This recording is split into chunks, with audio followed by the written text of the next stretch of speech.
Salawat dan salam semoga Allah tetap mencucuri limpahkan terus kepada Nabi kita, Nabi besar Nabi Muhammad SAW. Tentunya juga kepada keluarganya yang mulia, para sahabat-sahabatnya yang teguh, juga para pengikut setianya sampai akhir zaman nanti. Dan mudah-mudahan kita pun termasuk pengikut setianya yang hanya setia pada ajarannya saja, sehingga kita akan mampu sebagaimana Nabi Muhammad memiliki banyak kemampuan itu, sehingga kekayaan kita pun tidak jauh dengan beliau. Terima kasih ya Allah. Terima kasih ya Bapak Ibu yang dirahmati Allah. Sebelum Bapak kita mulai, ada informasi yang perlu disampaikan. Insya Allah, meskipun masih terbatas, 21 ke depan, tanggal 26 dan tanggal 2 Januari di Alifa ini untuk sementara tidak ada tapakulan. Ya kan, karena tadi kamu masih protes, dan protes cuma sendiri nggak bisa menang. Insya Allah, ya 21 ke depan, tanggal 26 Desember dan tanggal 2 Januari di Alifa ini tidak ada majelis tafakuran. Silakan tafakur masing-masing atau di kelas lain yang tidak libur. Ya. Insya Allah kita akan ketemu kembali tahun depan tanggal 9 Januari tafakur seperti biasa. Itu rupanya yang bisa disampaikan. Nah, sekarang mari kita efektifkan, karena 2 minggu ke depan 21 kita tidak tafakur, maka hari ini di akhir tahun ini tafakur terakhir di 2015, mari kita gunakan sebaik-baiknya agar begitu efektif, sehingga kita betul-betul ya memiliki daya serap yang sangat luar biasa. Untuk itu mari kita persiapkan produk kita untuk kita gunakan yang tafakur agar betul-betul mampu menerapkan ajaran-ajaran dari Allah dan Rasulnya, sehingga menambah kemampuan produk kita dan akhirnya menambah kesehatan kita. Mari kita awali.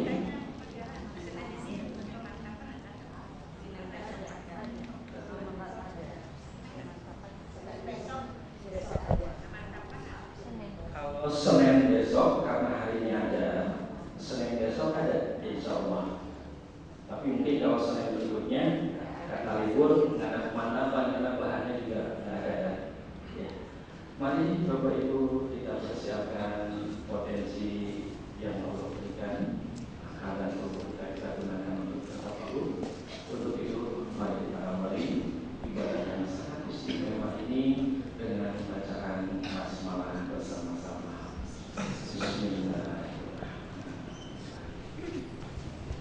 Selanjutnya kepada Bapak Bupati dipersilakan untuk memandu, memfasilitasi majelis yang mulia ini. Kepada Bapak Bupati, mangga.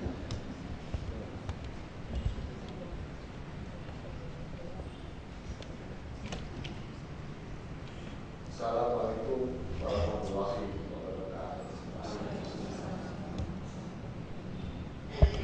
Alhamdulillah.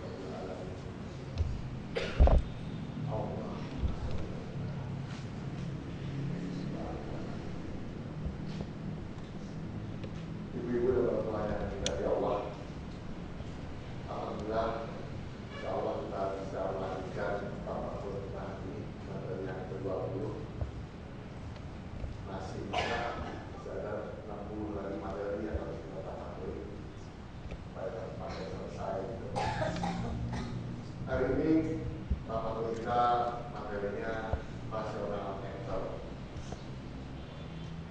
Mungkin ada ibu yang pernah dengar apa rasional actor apa. Memang menurut saya mungkin rasional actor itu di dunia nggak ada materinya, kecuali kita materi tafakuran yang terakhir. Nanti kita buktikan. Ada nggak ibu bapak yang pernah dengar materi ini di luar? Ya, kalau menurut saya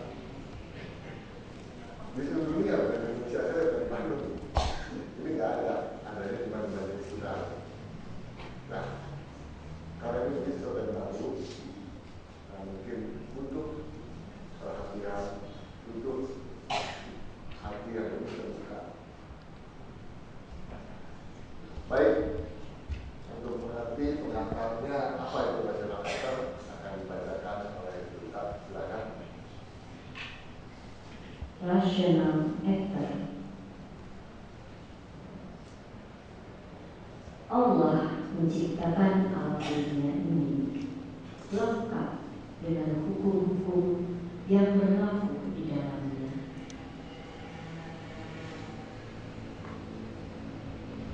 Ada dua jenis hukum atau sunatullah yang diciptakannya untuk alam dunia ini, yaitu yang bersifat nyata dan yang bersifat goib.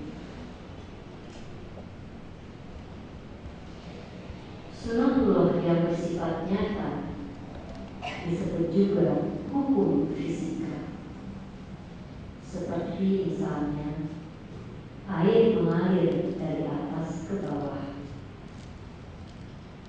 Air akan mendidih pada suhu 100 derajat Celcius dan air akan membeku pada suhu 0 derajat Celcius.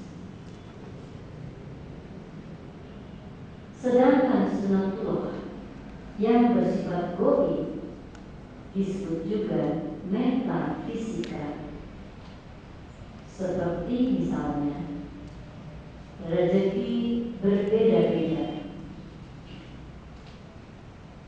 Orang yang bersabar dikasihi Allah dan manusia. Bersyukur akan menambah nikmat. Hati akan tentram bila mengingat Allah dan sebagainya. Ada dua hal yang harus kita sadari. Yang pertama, hukum-hukum Allah yang bersifat goib sama pastinya dengan hukum-hukum Allah yang bersifat nyata. Yang kedua,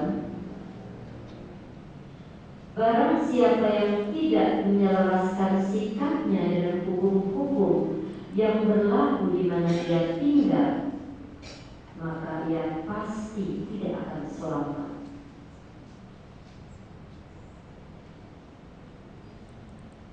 Rational actor adalah sebutan bagi seseorang yang sikapnya didasari oleh kesadaran adanya dua hal di atas.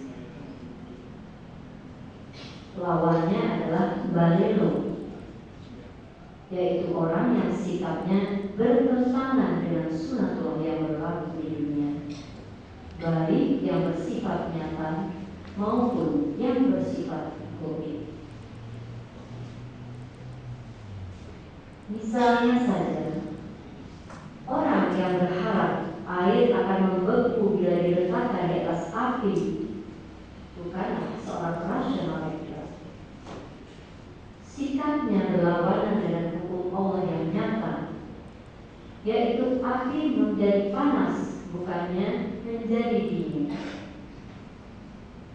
Demikian pula orang yang putus asa bukanlah rasional actor, karena sikapnya dalam hal ini berlawanan dengan hukum Allah yang bersifat goib, yaitu di dalam kesulitan pasti ada kemudahan.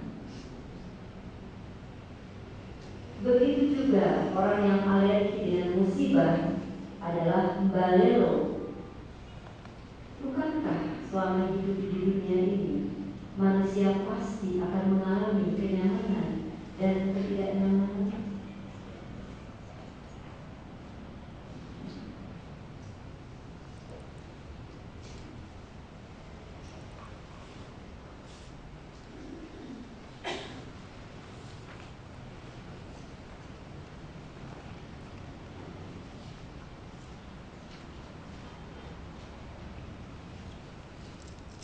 Modal kesadaran untuk mendapat menjiwai materi ini, Allah membuat sunatullah bukan untuk membebani manusia, melainkan agar manusia selamat dalam menjalani kehidupan.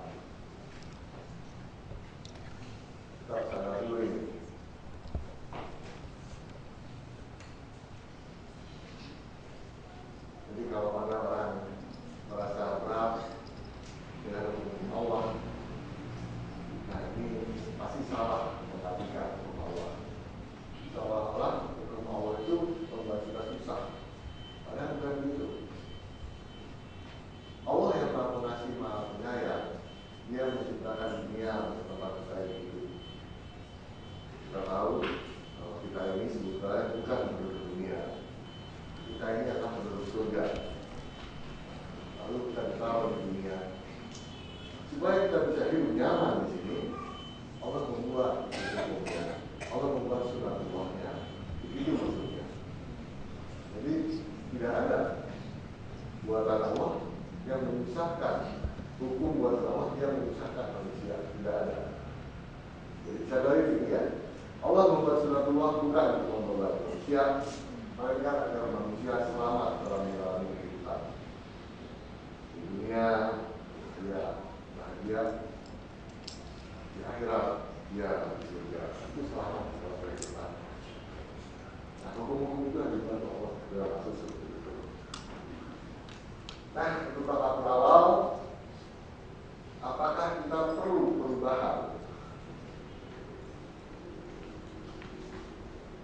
Dipakai dulu rasional eksternya, tapi ini dulu.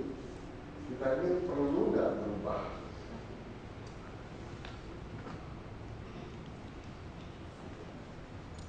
Nah, sadari bila hari ini sama dengan hari kemarin, rugi. Bila hari ini lebih buruk dari kemarin, celaka. Kalau menyadari ini, apa yang tertangkap? Ternyata perubahan itu suatu keharusan. Jadi kalau hari ini tidak ada perubahan, kemungkinannya dua tadi kita. Sebagai manusia yang ujung-ujungnya sudah jelas, kita ini ujung-ujungnya sudah jelas. Di surga atau di neraka. Di sana juga jelas. Surga ada 7 tingkat, neraka 7 tingkat. Kalau kemarin kita mati masuk surga tingkat 2, nah, mestinya kalau sekarang mati kalau tingkat 2, ada perubahan, sudah tingkat 3. Artinya apa? Artinya bekal kita mestinya nambah, itu yang perubahan. Kalau kita bekal itu aja, tidak akan nambah namanya. Ya. Jadi perubahan adalah suatu keharusan. Sampai di sini sendiri. Ya. Jangan senang dengan status quo, apa namanya? Saya sudah nyaman begini, sudah begini aja, jangan begitu. Hidup ini kita harus berubah. Nah, persoalannya ingin perubahan kecil ataukah perubahan besar?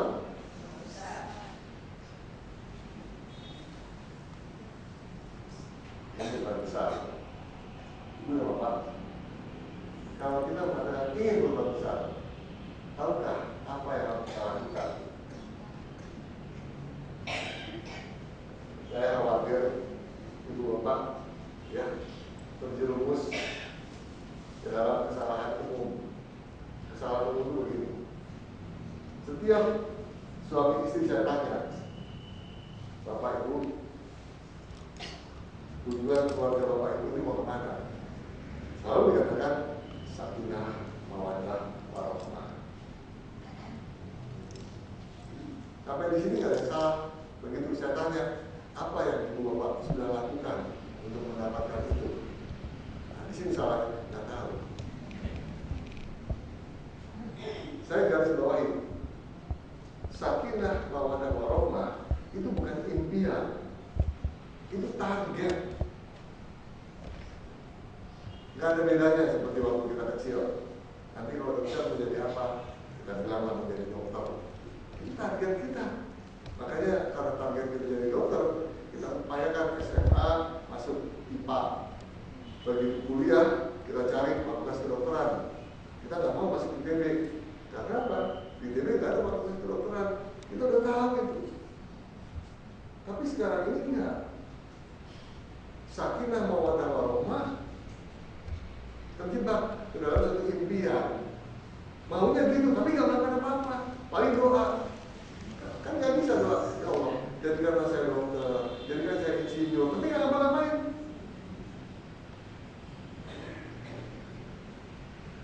Terjebak ke situ. Ada lagi yang terjebak. Bagaimana kalau kita mati maunya apa? Oh, maunya mati dalam peristiwa Fatimah. Doa, ya Allah, matikanlah hamba dan peristiwa Fatimah.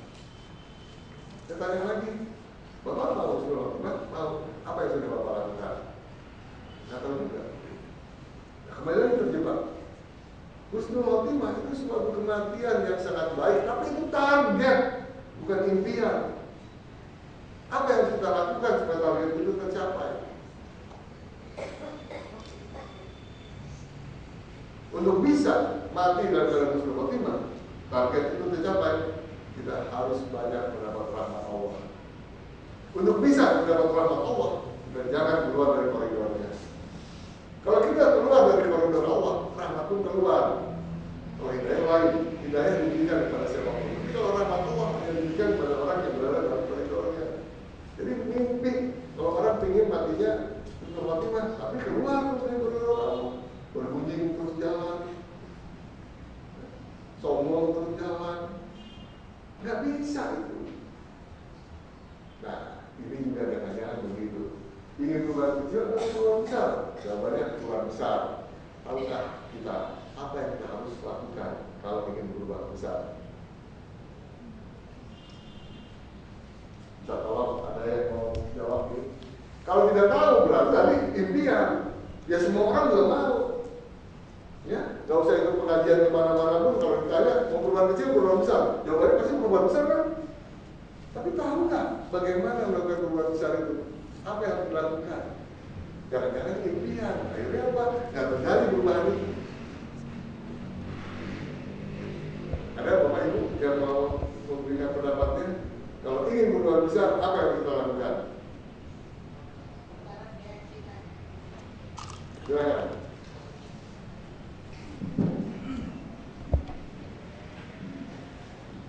Untuk mencapai keinginan untuk perubahan besar, antara kita menggarap keyakinan, berbuat keyakinan, berbanyak keyakinan. Ya, dari materi Ramadan kedua, banyak ibu masih ingat materi Ramadan kedua.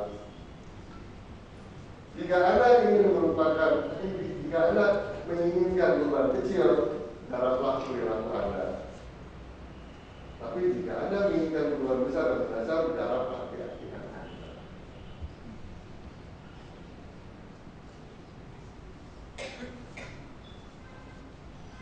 Ya, kita ingin perubahan, ingin dibilang orang yang soleh. Ingin bilang itu ya gampang. Gimana?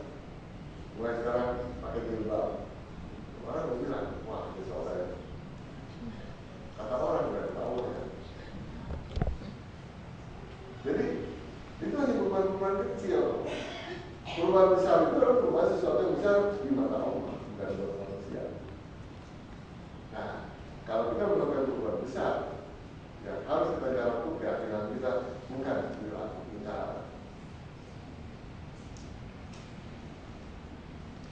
Nah, sunatullahnya untuk menggarap keyakinan, mendengar saja tidak cukup, harus aktif berpikir. Nggak bisa. Kalau perubahan kecil, ibu bapak, ya nggak usah mikir, nggak bisa cukup ya. Misalnya, ibu bapak ingin dihargai sama tetangga, gampang. Coba sering-sering kirim makanan ke tetangga. Pasti tetangga akan menghargai itu, lalu itu biasa. Itu perubahan kecil.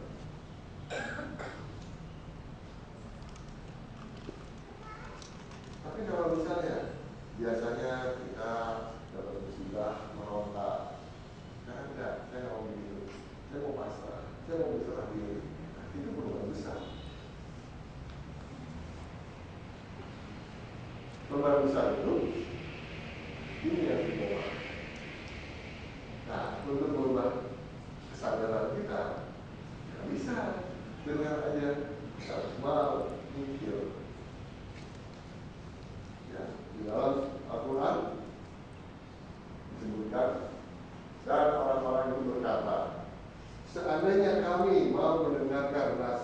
agama,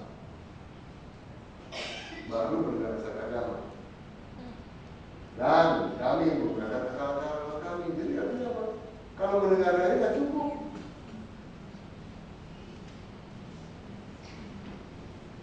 Yang lagi ya. Yang pertama, seandainya kami mau mendengarkan nasihat agama, nah, saya dengarkan.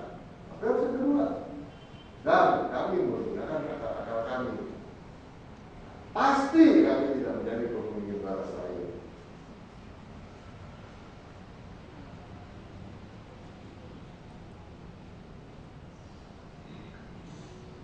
Penting diperhatikan. Dan kami menggunakan akal-akal kami. Tapi coba, kita yang pakai yang pertama. Saya mau mendengarkan nasihat agama. Tapi ada akal yang kita pakai. Nggak berlaku ya. Nah, Bapak hanya berpikir yang mampu mengantarkan kesadaran semakin dalam. Lalu berpikir itu apa sih? Nah, berpikir yang dimaksud adalah ya, begini. Hati gunakan untuk memahami ayat-ayat Allah. Mata gunakan untuk melihat tanda-tanda kekuasaan Allah. Telinga gunakan untuk mendengar ayat-ayat Allah.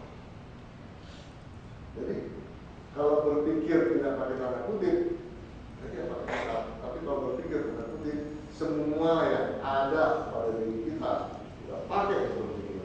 Kita punya mata pakai berpikir, telinga pakai untuk berpikir, hati pakai untuk berpikir.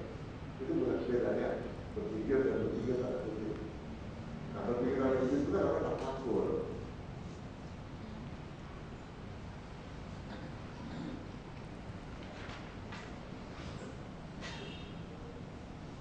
Jadi, kalau saya ulangi lagi,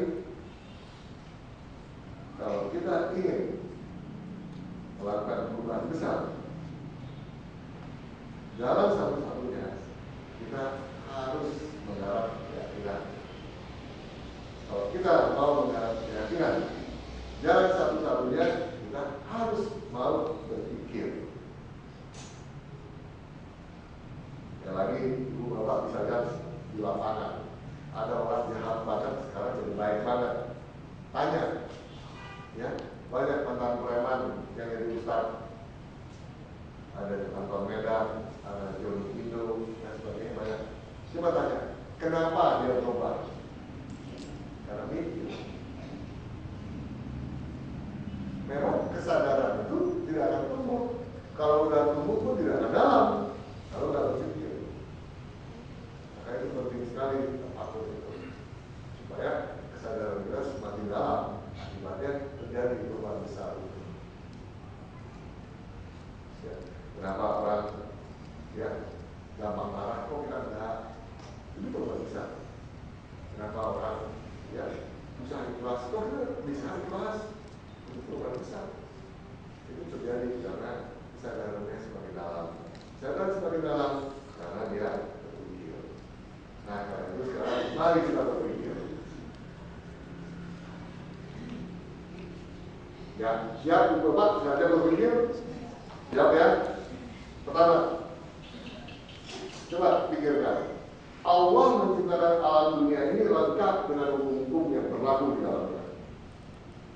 Ya, ini yang kita sebut sunatullah. Coba pikirkan sebentar. Allah menciptakan dunia ini, betulkah lengkap dengan hukum-hukumnya? Misalnya, hukumnya begini. Ini termasuk hukum Allah. Benar.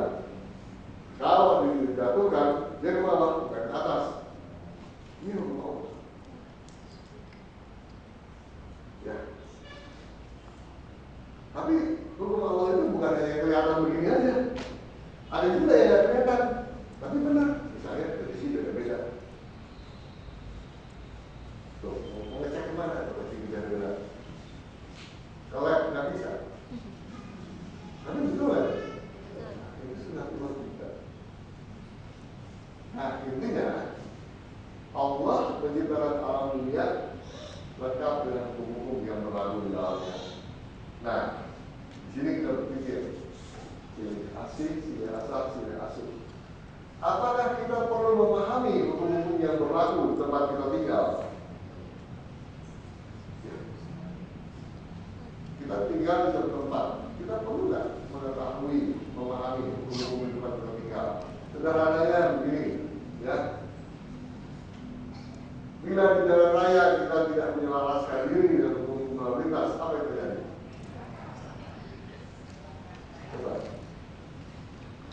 Ibu bapak bisa nggak menyadari hukum lalu lintas dibuat oleh kepolisian bukan untuk membebani penduduk, bukan. Tapi hukum itu dibuat untuk melindungi penduduk supaya selamat. Yang sederhana, coba bayangkan kalau nggak ada lampu lalu lintas, merah berhenti, hijau jalan, saya kira banyak korban.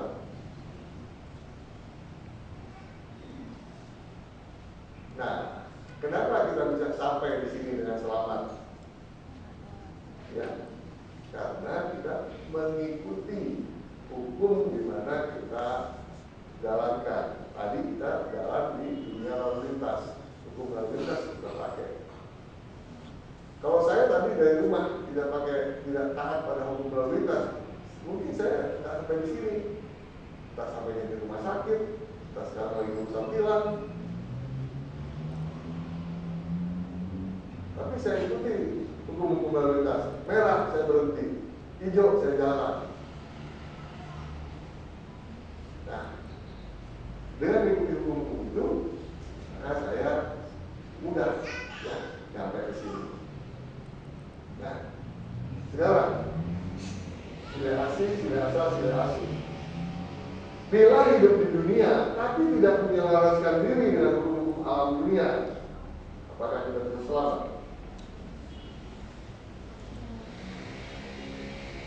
Tadi dunia lalu lintas itu ilustrasi kecil. Itu tidak sesungguhnya kita ini berada di alam dunia. Ingat ya, kita ini siapa? Aku ini adalah pengembara yang sekarang sedang berada di alam dunia. Ini bukan dunia, bukan tempat kita. Dunia bukan asal kita di surga. Kita ini pengembara di sini. Nah, supaya sang pengembara ini selamat waktu mampir di sini, selamat nanti ke tujuan, dibuatlah hukum-hukumnya oleh Allah. Jadi artinya sekarang kita tinggal di dunia, betul? Ada hukum-hukumnya, betul? Nah, jadi gimana? Bila hidup di dunia tapi tidak menyelaraskan diri dengan hukum-hukum alam dunia, bisa selamat kan? Nah, begini. Ya, sadari barang siapa yang tidak menyelaraskan sikapnya dengan hukum-hukum yang berlaku di mana dia tinggal, maka dia pasti tidak akan selamat.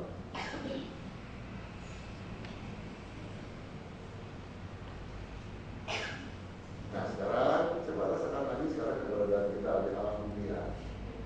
Sekarang kita sudah berada di sini di alam dunia, ada hukumnya di situ. Nah, kita harus tahu apa-apa yang disebut hukumnya, kita bisa selamat ya.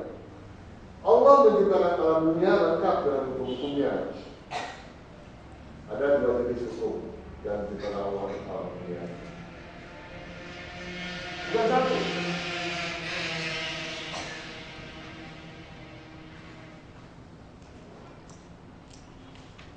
Nah, Ibu Bapak, Allah menciptakan sunatullah. Ada yang sifatnya nyata. Nyata itu artinya tertangkap oleh panca indera kita. Tapi ada juga yang gaib, yang tidak tertangkap oleh panca indera kita. Nah, jadi dua ini. Bagi orang yang sudah meyakini bahwa Allah selalu menciptakan berpasangan, ini tidak aneh. Sunatullahnya begitu. Allah selalu menciptakan berpasangan, ada laki-laki, ada wanita. Nah, ini juga ada hukum yang nyata, pasti ada hukum yang gaib. Itu udah sifatnya. Nah, kalau kita mau selamat di dunia, artinya selamat di dunia ini, kata dia, kita kan pengembara. Pengembara di sini selamat, artinya Selama mengendara kita bahagia. Di tujuan kita selamat, artinya bisa selamat surga. Itu namanya selamat. Nah, kalau kita mau selamat, yang kita ikuti hukum yang mana? Yang pertama apa yang kedua? Yang mana? Dua-duanya. Ya. Nah, ini contoh hukum yang nyata. Air mengalir di bawah, api panas, es dingin. Kenapa saya katakan nyata? Karena kita tidak bisa buktikan. Ya, nanti pulang ke rumah kalau saya ibu pegang ke api, bisa dibuktikan panas. Pegang ke es dingin. Ya, coba air alirkan, coba lihat, dia nanjak ke bawah. Ketahuan semua. Siapa yang bikin hukum itu? Allah. Nah, tapi ini jagain rezeki beda-beda. Dengan bersyukur maka nikmat akan ditambah. Bagaimana membuktikannya? Hati. Jadi hukum-hukum yang nyata bisa dibuktikan dengan yang nyata, dengan akal. Kita disebut hukum fisika. Hukum-hukum yang boleh bisa dibuktikan, tapi jangan pakai akal, pakai hati.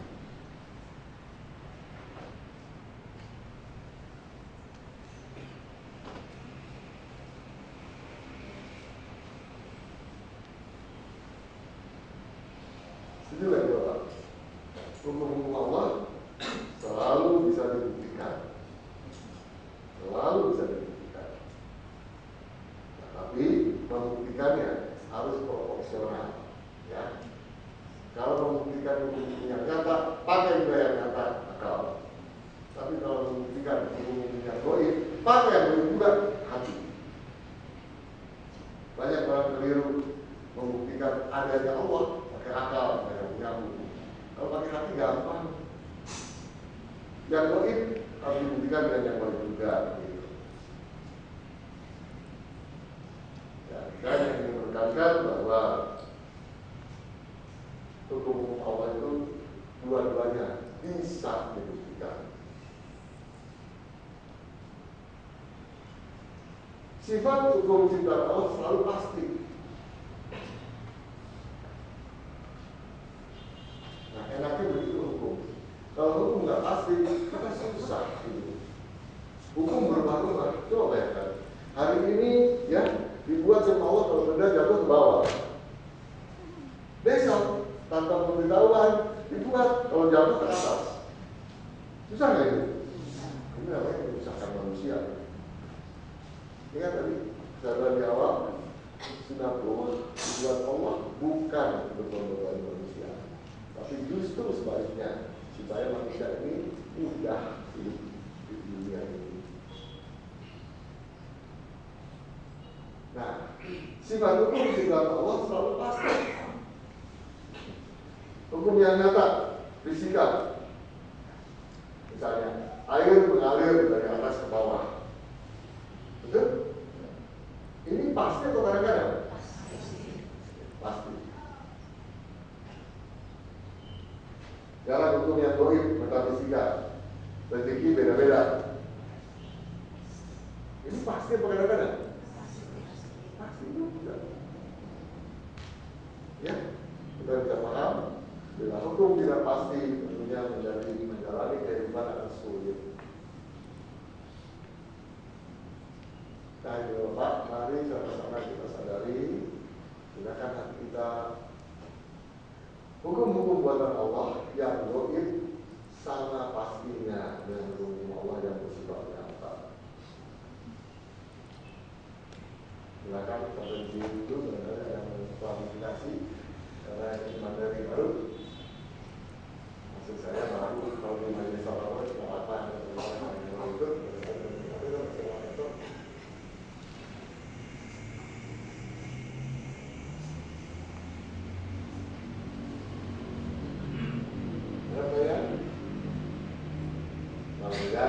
Ya. Nah,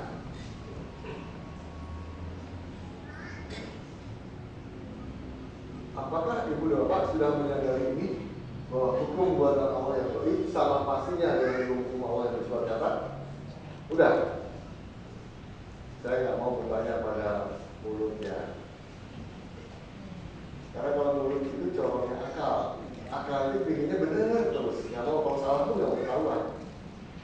Makanya seringkali antara mulut ya tidak sesuai dengan perilaku. Karena mulut itu corongnya akal, perilaku corongnya kamu. Nanti kelihatan ya.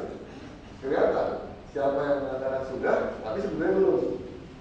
Nanti kita lihat dari perilaku, ya, lihat dari omongan. Kalau saya tanya omongannya pasti semuanya, ya, karena akalnya ingin sempurna, ya. Nah, coba kita lihat. Ini contoh hukum Allah yang bersifat nyata.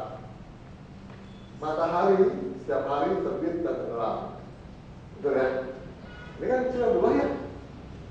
Tadi terbit, ya, nanti maghrib kemudian baru tenggelam kan? Begitu kan setiap hari, ya. Nah, sedikah itu Bapak, orang yang ingin siang terus-terus adalah orang aneh. Setuju kan? Oh, saya stres saya sama matahari. Maunya saya, ya, jangan ada malam siang terus. Ini orang aneh kan? Aneh. Kenapa anehnya? Melawan atau melanggar sunatullah. Betul? Sunatullah dilawan, hancur. Betul? Ya. Tidak ada orang yang stres gara-gara setiap hari matahari tenggelam. Ada nggak? Nggak ada. Kenapa? Dia bisa terima soalnya. Ya, nanti sore matahari tenggelam. Dia bisa terima itu. Orang stres itu karena dia nggak bisa terima. Nah, coba lihat. Dunia ini panah itu berubah-ubah. Betul? Betul. Coba, setujukah itu dari Bapak? Orang yang ingin sehat terus-menerus adalah orang aneh. Coba saya mau tanya ke Bapak, lagi mana? Mas Wali?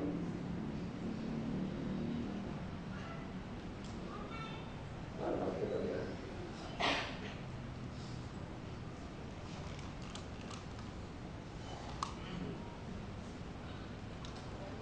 Mas Wali, lagi mana? Wah, tanya bapak-bapak, pagi kan?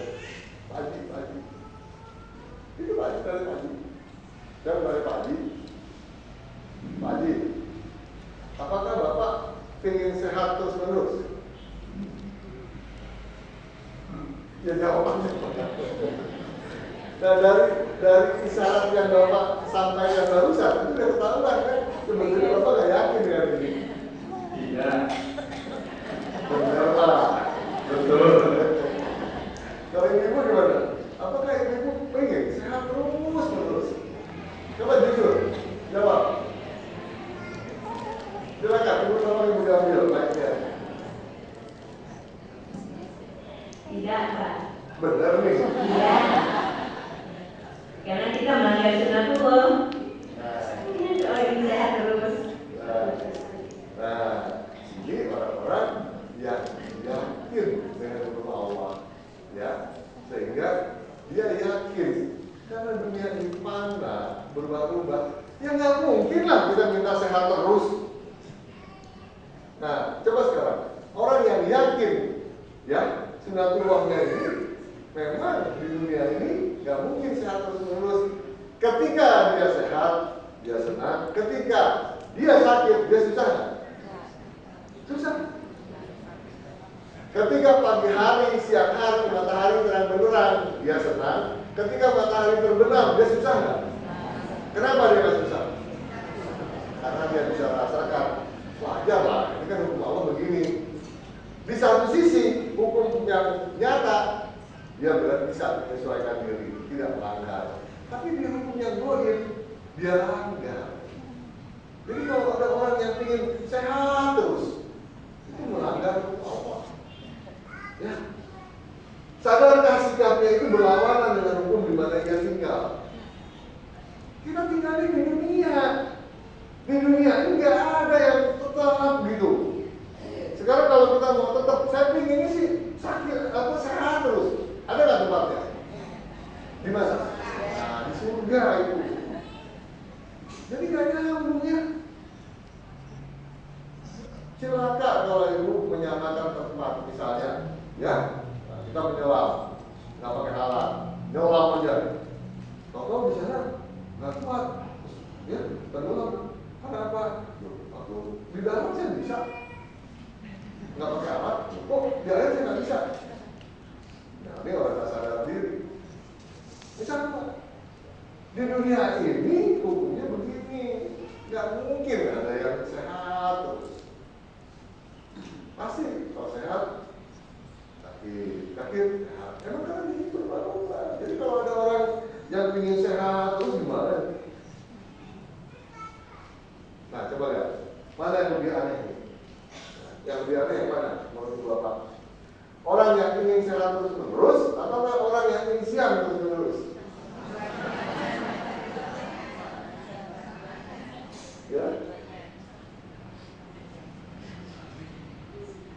Ini orang aneh.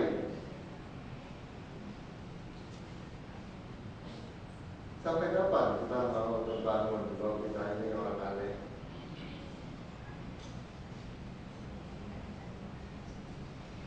Ayo kita bangun. Kalau kita ingin sehat terus-terus, kita orang aneh. Orang hidup di dunia, ingin sehat terus-menerus.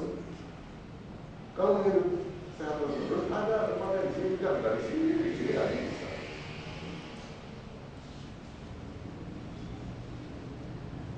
Rezeki manusia dibuat berbeda-beda.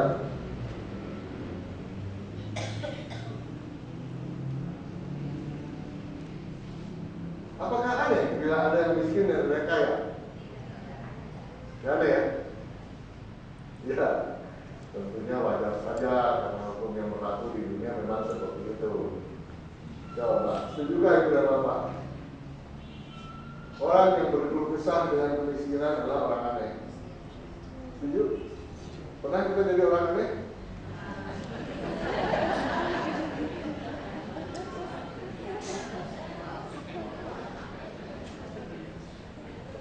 Sampai kapan mau benar? Sebetulnya gampang aja nggak jadi orang aneh itu. Sadarkah sikapnya itu berlawanan dengan hukum di mana dia tinggal? Kita kan tinggal di dunia, rezeki mau beda-beda di sini.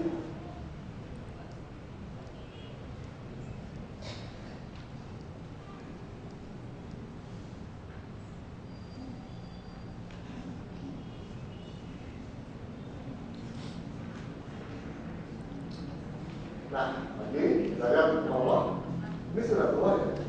Selama hidup di dunia, manusia pasti akan merasakan kenyamanan dan ketidaknyamanan.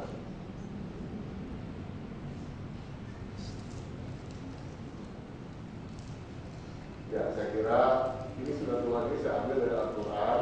Saya kira ayat-ayatnya tidak perlu saya tuliskan lagi. Karena pada lalu kan kita bahas, kita bahas apa mengenal Allah, ini sudah dibahas ya. Nah, kan dalam ini materinya masih berjenjang. Jadi silakan lihat pada sebelumnya. Dan ambil pokoknya saja. Selama hidup di dunia, manusia pasti akan merasakan kenyamanan dan ketidaknyamanan. Nah, coba lihat. Itu juga yang Bapak. Orang yang alergi dengan musibah adalah orang aneh. Yang biasa itu kalau mau musibah, letak meja. Ya, pernah ya? Amit-amit ya.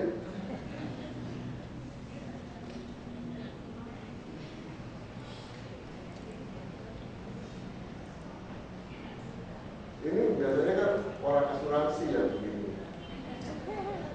Seandainya maaf ya Pak ya, bukan dulu lain, musibah. Nanti Bapak masuk rumah sakit, dapat perhatian sehari sekian. Yang lebih parah lagi, yang begini lagi, maaf ya Mas, seandainya meninggal. Nah, kalau bapak mati, maka ahli waris dapat sekian kan gitu. Kalau bapak dapat musibah, kecelakaan, bapak masuk rumah sakit, nah bapak dapat sehari penggantian sekian. Dan itu orang asuransi. Orang asuransi kan aneh-aneh kan. Nah,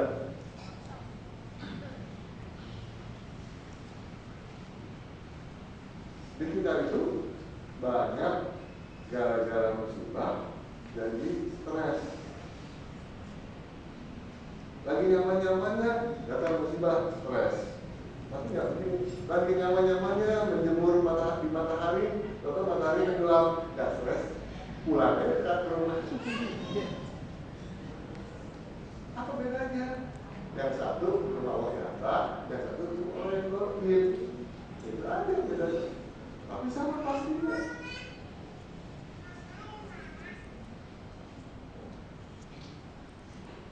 Karena kasih kami itu berlawanan dengan gimana kita tinggal.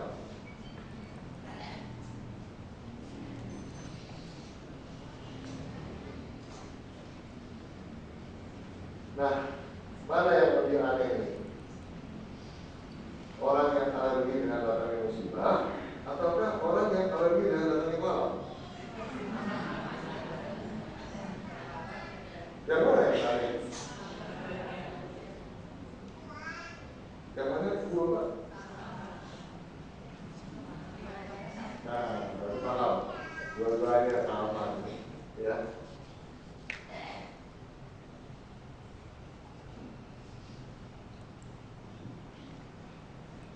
Sejujurnya itu Bapak, hati tidak akan berusik manakala datangnya musibah dapat dirasakan wajar.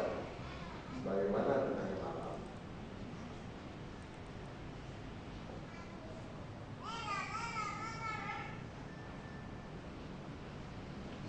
Dunia bahagia itu rasa di hati. Jadi kalau kita bisa melihat sesuatu Tuhan, rasa di hati ini tidak akan mungkin menyakitkan. Ya.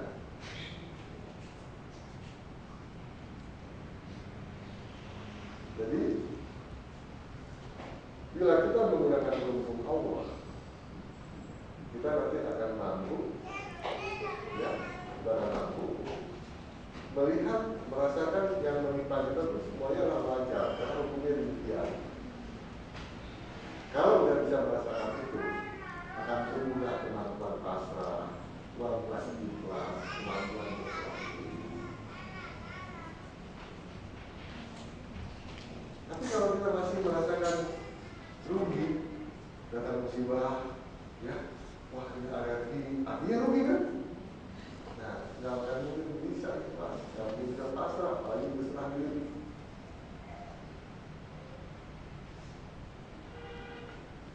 Lihat lagi ya, hukum Allah. Di dalam setiap kesulitan pasti ada kemudahan. Jadi juga Bapak, orang yang putus asa adalah orang aneh.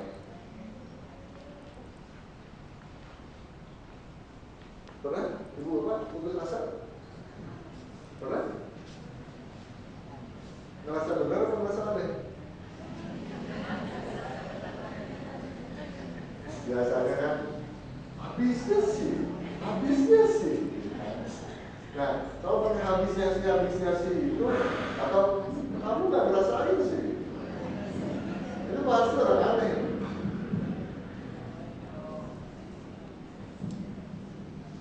Kan sunatullahnya ada. Dalam setiap kesulitan pasti ada kemudahan. Dalam setelah kesulitan pasti ada kemudahan. Itu kan ada. Lalu kenapa putus asa? Nah itu berarti apa? Dia nggak ngerti, ya. Padahal kan sikap itu berlawanan dengan hukum di mana dia tinggal. Nah mudah-mudahan Bapak bisa merasakan ya. Kalau kita tinggal di suatu tempat lalu kita mengabaikan rumus atau hukum di situ, kita nggak selamat, betul? Kalau bisa dirasakan, kita tinggal di alam dunia, ada hukum Allah, hukumnya ternyata kita nggak menyelamatkan diri dengan hukum itu, kita nggak selamat. Ya selamatnya di dunia kita nggak bahagia, di akhirat mungkin kita harus masuk surga.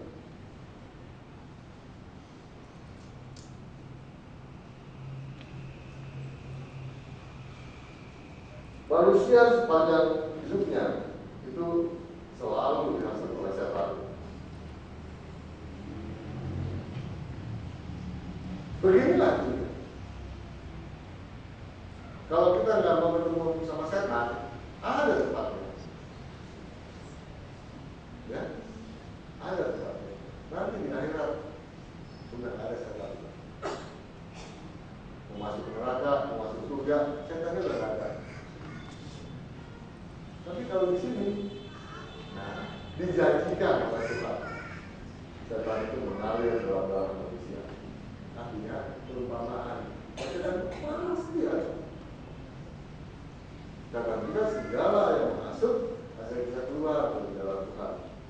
Nah, itu juga yang bilang Bapak, orang yang ingin bebas dari gangguan orang lain adalah orang aneh.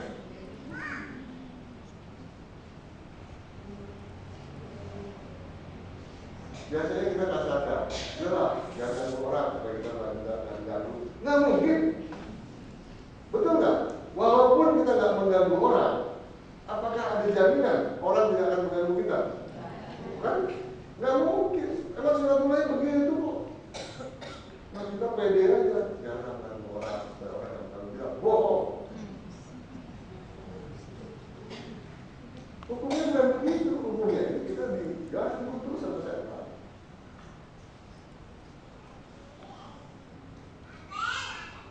Ya, jadi jangan kecewa memutuskan silaturahim ketika dijalimi oleh seseorang yang selalu tidak melakukan baik.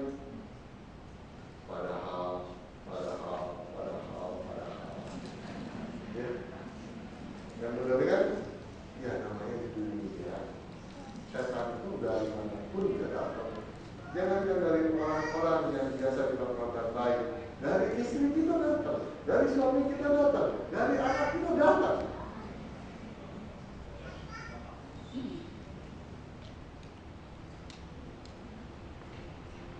Sadarkah sikapnya itu berlawanan dengan hukum di mana dia tinggal?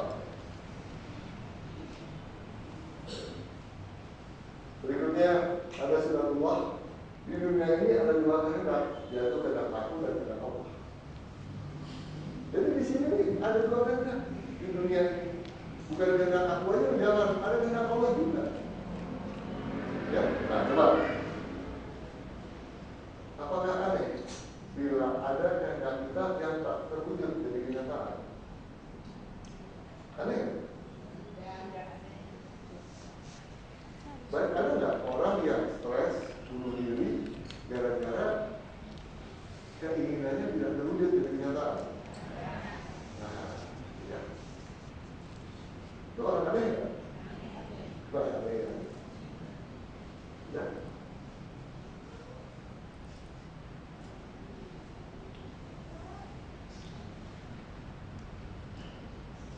Orang yang ingin semua keinginannya menjadi kenyataan adalah orang aneh.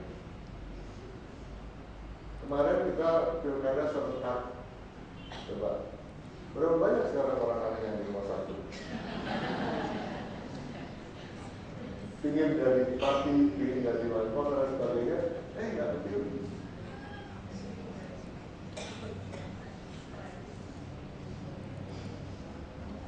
Nah, coba ya, lihat dari partai itu. Lihat dari partai itu. Kenapa dia jadi sakit? Kenapa dia jadi stres? Ya kenapa? Bukan nggak terima. Ini, sadarkah sikapnya itu berlawanan dengan hukum di mana dia tinggal? Dia berada di suatu dunia, suatu lingkungan yang tidak hanya keinginannya saja yang berlaku, tapi ada juga keinginan Allah dan keinginan dia. Nah, keinginan Allah tidak selalu terjadi. Keinginan kita terjadi kalau kebetulan sama dengan keinginan Allah. Kalau kebetulan sama, bukan karena kita hebat. Nah, kalau kita paham ini, inilah dunianya.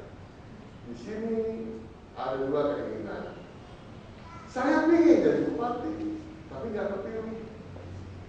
Wajar aja. Kenapa? Karena ada lagi yang punya keinginan Allah. Allah tidak menginginkan. Beres kan?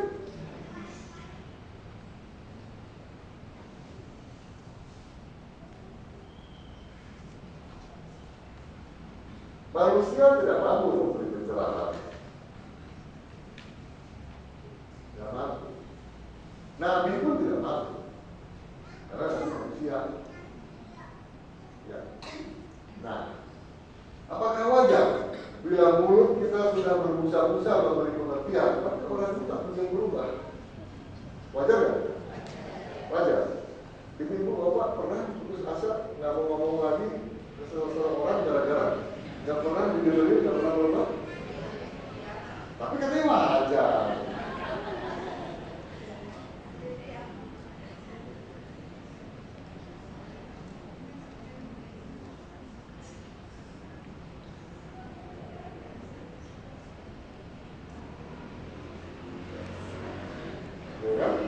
Kan antara kakak dan perbuatannya beda.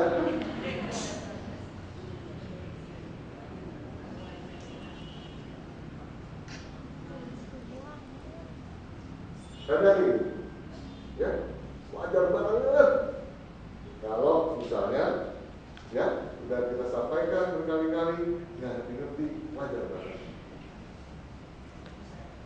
Dulu bapak, mungkin bapak nggak tahu ya. Kalau saya ngomongnya ini, saya udah sampai lagi kali Pak. Ya, ini Pak, ini saya udah 10 tahun lebih kayaknya. Apa yang semua jadi belut dan juga biarin aja.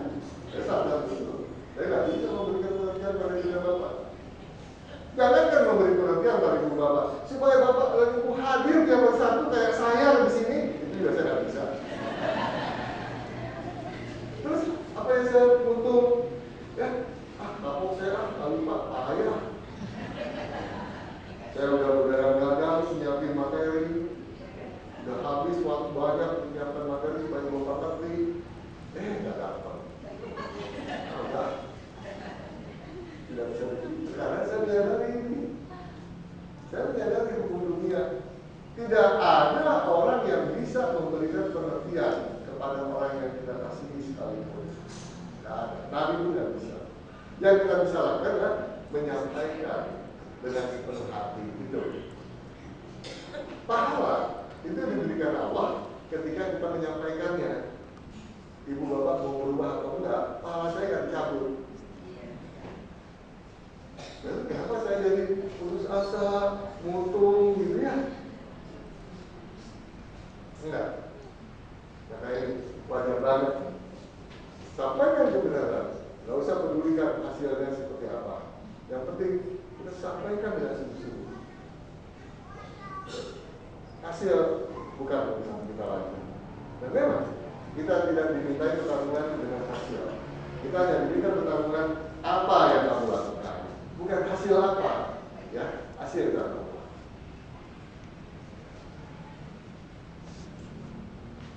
Nah, ini dari beberapa orang yang maksa dalam menyebarkan kebenaran adalah orang aneh.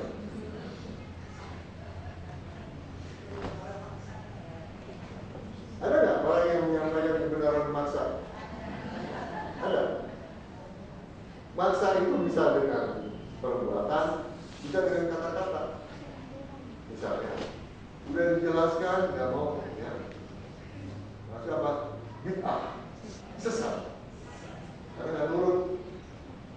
Maksa. Ada lagi, wah harus ada pulang. Maksa lagi. Ada lagi dengan kekerasan. Itu paling jelas. Maksa dengan kekerasan.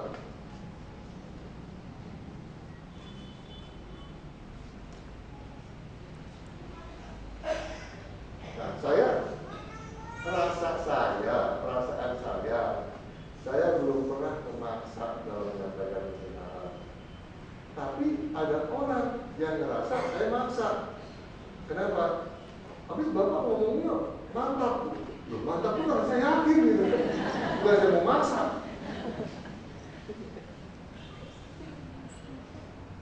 Benar, saya 3M. Jangan menghakimi, jangan memaksa, jangan menyindir. 3M ini tidak akan pernah saya lakukan. Ya, saya tidak akan pernah memaksa, tidak akan pernah menyindir, tidak pernah akan menghakimi. Tapi kalau juga Bapak merasa saya seperti itu, berarti kan perasaan ibu Bapaknya salah. Nah, saya benar kok. Ya, jadi kenapa saya tidak maksa? Nah, saya menyelaraskan diri dengan Allah. Tidak mungkin manusia itu memberi pengertian kepada manusia lain. Hanya Allah yang bisa memberi pengertian kepada orang lain. Ya, Allah banyak pertimbangannya. Kenapa orang memberi pengertian seperti itu banyak? Itu urusan Allah. Urusan saya menyampaikan apa yang bisa saya sampaikan dari sini. Itu aja. Jadi orang yang masak lalu dibagikan kepada itu aneh. Kenapa? Sadarkah sikapnya itu berlawanan dengan hukum di mana dia tinggal? Kalau dia sadar, ya, nggak mungkin dia masak. Nggak mungkin. Aturan benar sekali. Tidak ada paksaan dalam masakan Islam. Kenapa? Ya nggak bisa dipaksa kayak apa pun nggak bisa. Itu hak Allah untuk memberikan pengertian kepada seseorang.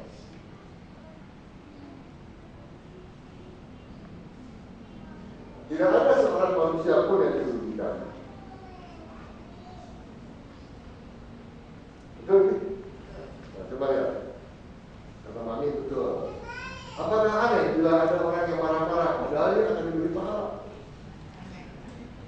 Aneh? Aneh. Pernah kita jadi orang aneh?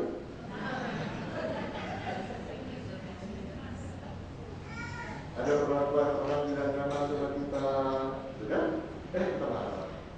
Padahal kan orang itu akan memberikan pahala nanti. Terus kita marah, aneh nggak? Makanya saya bilang marah itu sampai kapan pun nggak benar. Kenapa nggak benar? Dikasih pahala, marah. Sadar nggak sih dia pengen masuk surga? Iya. Sadar nggak kuncinya itu pahala? Iya. Dikasih kunci pahala, marah. Maka bagi saya apapun alasannya marah itu salah. Coba Ibu Pak rasakan sunatullah ini, hukum Allah ini. Ya, memang ini goib. Jadi ini itu berbatas pahala. Itu goib, tapi bukan berarti bohong. Itu Allah yang bilang pasti benar.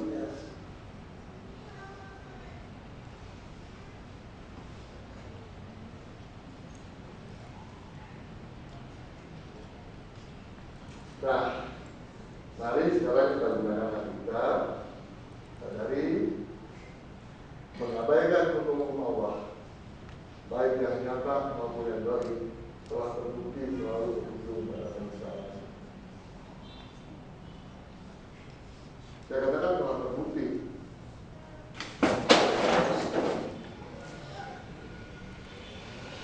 Ada yang terbukti di dunia, ada yang terbukti nanti di akhirat. Silakan baca Al-Quran. Berapa banyak ayat ya yang menceritakan penyesalan orang-orang yang tidak mengikuti hukum Allah. Banyak sekali. Berapa banyak di Al-Quran dikatakan orang yang mau kembali di dunia untuk memperbaiki diri tapi tidak bisa. Nah, kenapa dia mau kembali di dunia? Intinya apa? Karena dia dulu tidak menjelaskan diri dengan hukum Allah. Baik yang nyata, ya apalagi yang buruk. Terutama yang buruk itu yang dilanggar. Padahal Allah menciptakan hukum sunatullah di dunia bukan membebani manusia, justru agar manusia yang berasal dari surga ini bisa mudah hidup di dunia. Di dunia dia akan bahagia, nanti di akhirat kembali ke tempatnya di surga. Itulah maksud Allah membuat hukum. Intinya supaya kita selamat. Hukumnya itu. Karena hukumnya ada dua, yang nyata dan yang goib. Ya. Nah, sampai di sini barangkali beberapa ada yang mau klarifikasi sebelum lanjut.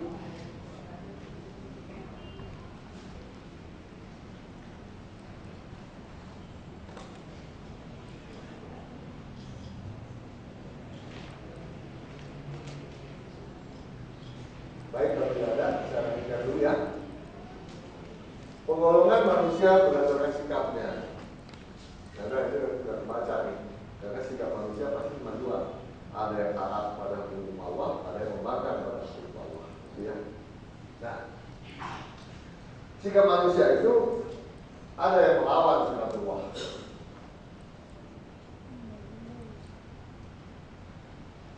Bisa nggak kita rasakan? Yang dilawan umumnya hukum Allah yang nyata apa yang goib? Yang goib. Kalau yang nyata dilawan nggak? Enggak kan? Ibu-ibu coba, nggak ada yang melawan hukum yang nyata. Misalnya suaminya minta bikin kopi, ya, ambil kulkas, ya kan? Ya kan? Nah, minta air dingin, dimasak airnya, dibalasin. Nggak ada kan? Karena udah tahu hukumnya. Kalau bikin kopi pakai air panas, makanya ditaruh di api airnya, bukan dimasukin kulkas. Terus kalau misalnya ada ibu-ibu yang begitu, si suami langsung bilang kan, bodoh. Tapi kalau begitu suaminya pengen sehat terus, nggak bilang bodoh sama istrinya, karena kan sama-sama datang. Padahal saya bodoh, mana bisa sehat terus di dunia? Ya, nah, jadi sikap manusia ada yang melawan sunatullah, ada yang mengikuti sunatullah. Yang saya maksud sunatullah semuanya yang nyata dan sebagai.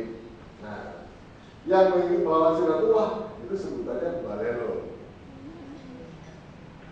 Kalau yang mengikuti sunatullah, jiwanya dan sering merasakan keresahan. Ya iya, hukum Allah dilawan. Pasti yang terganggu itu jiwanya. Ya. Dia melanggar hukum Allah, terganggu itu jiwanya. Baik yang nyata maupun yang goib, yang terganggu jiwanya. Tapi kalau yang nyata tidak langsung jiwanya. Pertama biasanya yang nyata dulu terganggu, akhirnya masuk juga ke jiwa. Tapi kalau hukumnya goib, langsung merasa jiwanya terganggu. Tapi dua-duanya, baik hukum Allah yang nyata maupun yang goib, kalau dilanggar, akhirnya jiwanya yang terganggu. Nah, kalau mengikuti sunatullah, nah ini yang kita sebut rational actor. Dia seorang aktor yang rasional, berperan dengan mengikuti hukum-hukum di mana dia tinggal. Itu rasional banget. Nah, PBAS-nya selalu terpelihara. Jadi, kalau didefinisikan kira-kira begini, apa itu rational actor? Rational actor adalah orang yang sikapnya didasari akan kesadaran bahwa di dunia ini ada hukum yang dibuat Allah. Dia sadar, dia tinggal di dunia ada hukum yang dibuat Allah, dan dia sadar kalau dia tidak mengikuti hukum-hukum itu dia akan hancur. Itulah rational actor.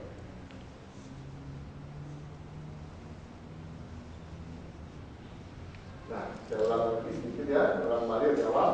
Ada dua jenis hukum yang kita awal untuk kehidupan alam dunia. Dan satu, ada dua, bersifat nyata dan bersifat goib. Tadi saya katakan dua-duanya bisa dibuktikan. Hanya saja jangan terbalik. Membuktikan yang nyata pakailah akal. Tapi yang goib nggak bisa pakai akal, pakailah hati, itu bisa. Tapi intinya kita sekarang sudah sadar memang betul ada dua hukum yang kita Allah di dunia ini. Nah, yang harus kita sadari hukum-hukum Allah yang goib sama pastinya dengan